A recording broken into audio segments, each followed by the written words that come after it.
안녕하세요. 마이웨이TV 민사랑입니다.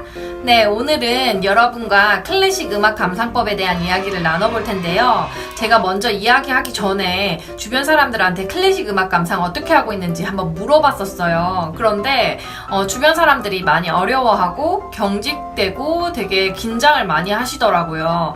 그래서 제가 생각했을 때 클래식 음악을 감상하지 않은 사람들은 때때로 클래식 음악 감상하는 것이 조금 접근하기가 어려울 수도 있겠다라는 생각을 하게 됐어요. 그런데 사실 따지고 보면 우리가 평소에 많은 음악들을 감상하고 있다는 것을 알 수 있을 텐데요.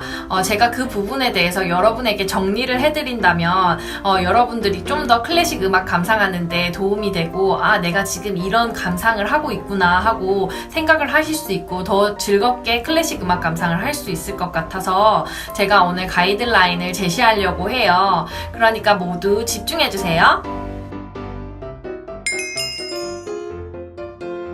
먼저 여러분들과 나눠보고 싶은 감상법은요, 정서적 감상법이에요. 이거는 음악을 들었을 때 슬픔, 기쁨, 분노, 만족, 좌절 등등 다양한 감정을 느끼는 경우를 말하는데요. 예를 들면 드라마나 영화에서 OST 음악이 흘러나올 때 그 감정이 더 극대화되는 걸 경험할 수 있어요.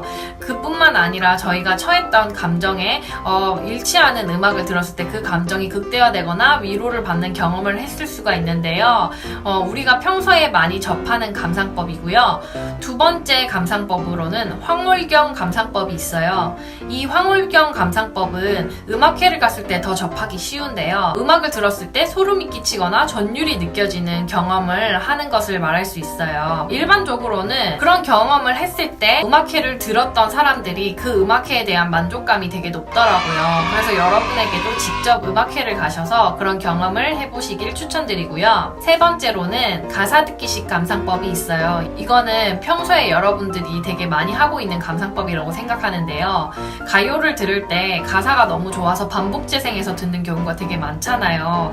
사실 클래식 음악에도 가곡과 오페라 음악이 있는데요. 저 같은 경우에는 독일 가곡을 추천드리는데요. 독일 가곡은 정말 천재 시인들이 쓴 주옥 같은 가사가 되게 많아요. 그 가사를 잘 들여다보면 어떻게 이런 시를 썼었지? 라는 생각을 할 정도로 정말 주옥 같은 시가 많고요. 그 시와 합하여서 여러분들도 꼭 느껴보셨으면 좋겠고요. 네 번째로는 결점 지적형 감상법이 있어요. 이 감상법은 사실 우리가 TV 프로그램 오디션에서도 많이 볼 수 있는데요. TV 프로그램 슈스케나 쇼미더머니, 미스트롯 이런 걸 보면 심사위원들이 있잖아요. 심사위원들이 막 이거는 이렇게 했으면 좋겠고 이거는 이렇게 하지 말았으면 좋겠고 하면서 막 지적을 하잖아요.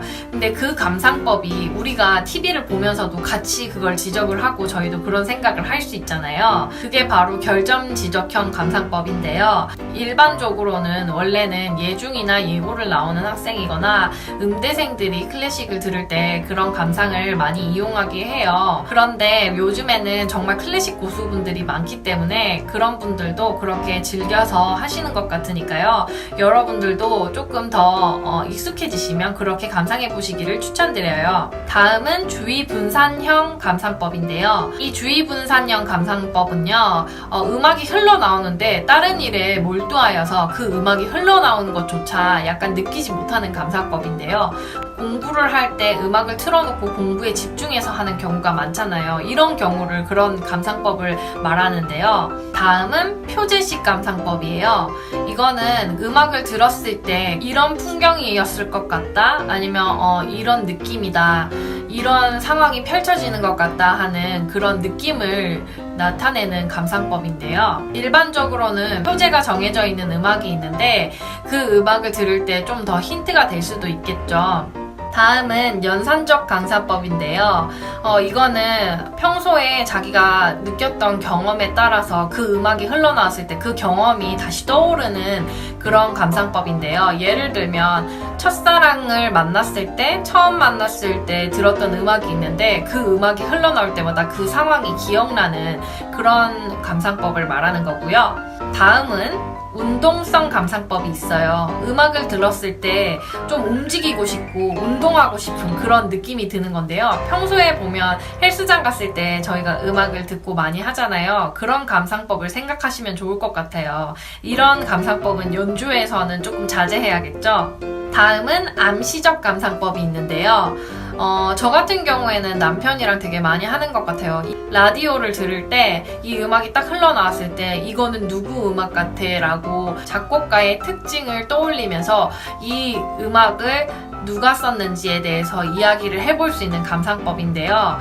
이 감상법은 조금 음악에 대해서 조예가 깊으신 분들이 정말 많이 하고요. 이렇게 했을 때 좀 더 재밌게 음악을 감상할 수 있어서 좋은 것 같아요.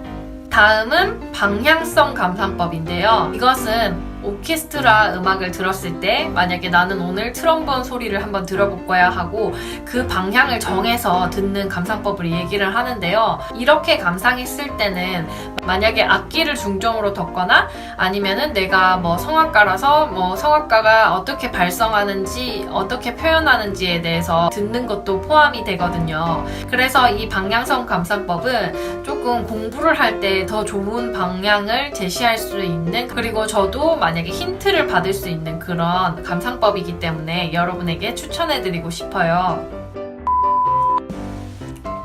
여기까지 클래식 음악 감상법에 대해서 이야기를 나눠봤는데요.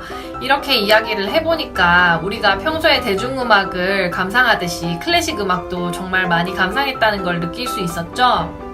클래식 음악을 감상하는 거에 대해서 이제는 다양하고 쉽게 접근하실 수 있을 거라고 생각해요.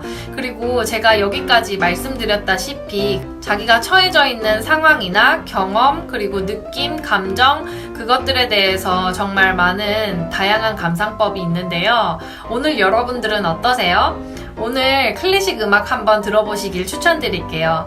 제 이야기가 유익하셨으면 좋아요, 구독 부탁드려요. 그럼 다음 시간에 봐요. 안녕!